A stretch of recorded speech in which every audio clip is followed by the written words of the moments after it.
warahmatullahi wabarakatuh. Assalamualaikum warahmatullahi wabarakatuh.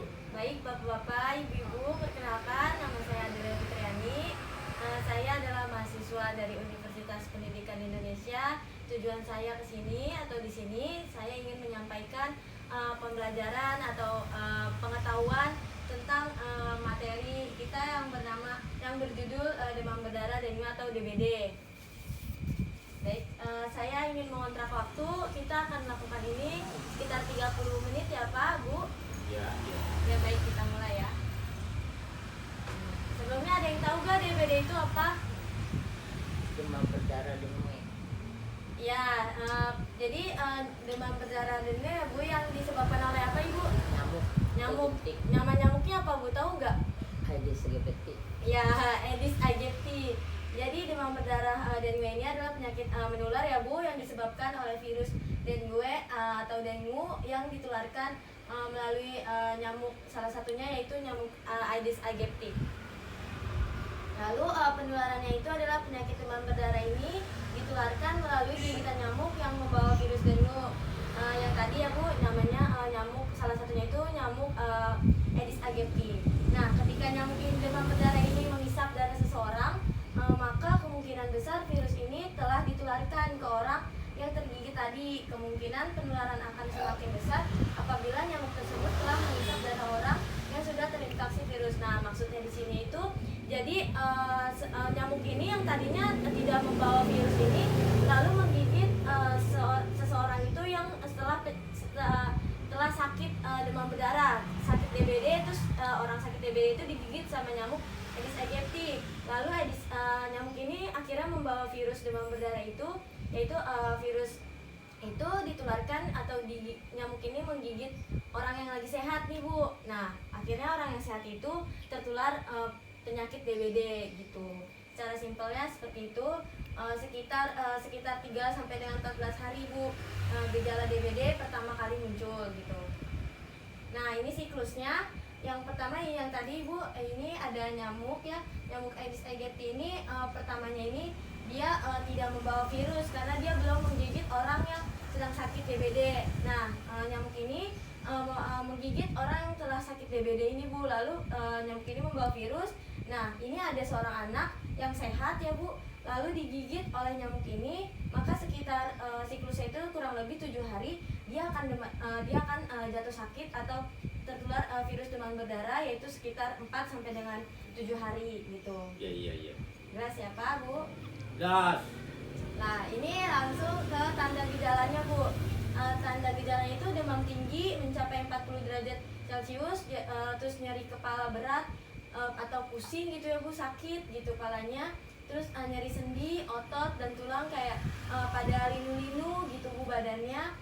Terus nyeri pada bagian belakang matanya tuh kayak perih kayak gitu Bu. Terus nafsu makan menurun, jadi nggak ada nafsu makan gitu. Yang biasanya tadi semangat makan, dia terus jadi nggak nafsu makan, nggak mau makan, susah makan gitu Bu Pak. Dan mual dan muntah gitu. Pembengkakan kelenjar getah bening, jadi di sininya itu bisa jadi bengkak Pak di daerah leher gitu ya, di belakang, di bawah telinga sini ya. Lalu ruang kemerahan sekitar 2 sampai dengan 5 hari setelah demam. Lalu jadi setelah dia panas, maka timbul kemerahan gitu Bu di badannya gitu. Setelah 2 sampai dengan 5 hari. Terus kerusakan pada pembuluh darah dan getah bening ini yang tadi. Lalu perdarahan dari hidung, gusi atau di bawah kulit. Jadi ada perdarahan atau berdarah gitu ya Pak Bu. Mimis. Ya, bisa juga disebut mimisan. Ini pencegahannya ya Bu. Pertama, bisa juga menaburkan bubuk atau abate larvasida yang disebut abate pada penampungan air yang sulit dikuras. Kayak biasanya ibu-ibu di mantik ya Bu, kayak ngasih abate buat warganya gitu. Lalu ada tidak menggantung pakaian, jadi cegah banget Bu yang namanya menggantung pakaian ya Pak Bu. Jangan sampai kayak pakaian berantakan karena itu juga bisa jadi sarang nyamuk. Lalu menggunakan krim anti nyamuk itu untuk mencegah, bisa juga buat anak-anak Bapak Ibu kalau misalnya sekolah itu bisa diolesin dulu sebelum berangkat sekolah kayak gitu. Lalu melakukan 3M, yaitu menguras, mengubur dan menutup. Menguras ya menguras kolam ya Bu, Pak, Ya, ya. yang agar tidak ada jentik-jentik nyamuk. Lalu mengubur barang-barang yang sudah tidak terpakai agar tidak terjadi pembentukan nyamuk-nyamuk baru gitu. Nyamuk baru dan menutup kayak air-air yang ada di ember atau air-air yang gitu karena timbulnya tadi jentik juga gitu. Nah, ini ada obat antiinflamasi yaitu atau obat kayak di warung-warung di apotik-apotik ya Pak. Namanya acetaminophen dan paracetamol. Paracetamol ini banyak ya kita jumpain di apotik, warung terdekat atau apapun ya Pak, Bu. Ya.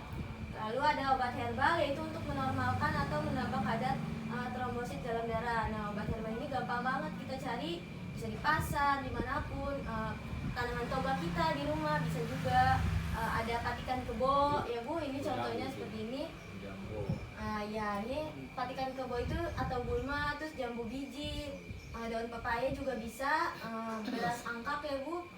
Nah ini ya sambiloto ya kan, ini echinacea atau ramuan herbal gitu Ibu, dari bunga gitu ya. Dan ini sayuran yang mengandung vitamin C. Jadi ini semua adalah obat-obat herbal yang gampang banget diminum atau dimakan saat kita terkena penyakit DBD gitu ya Pak Bu.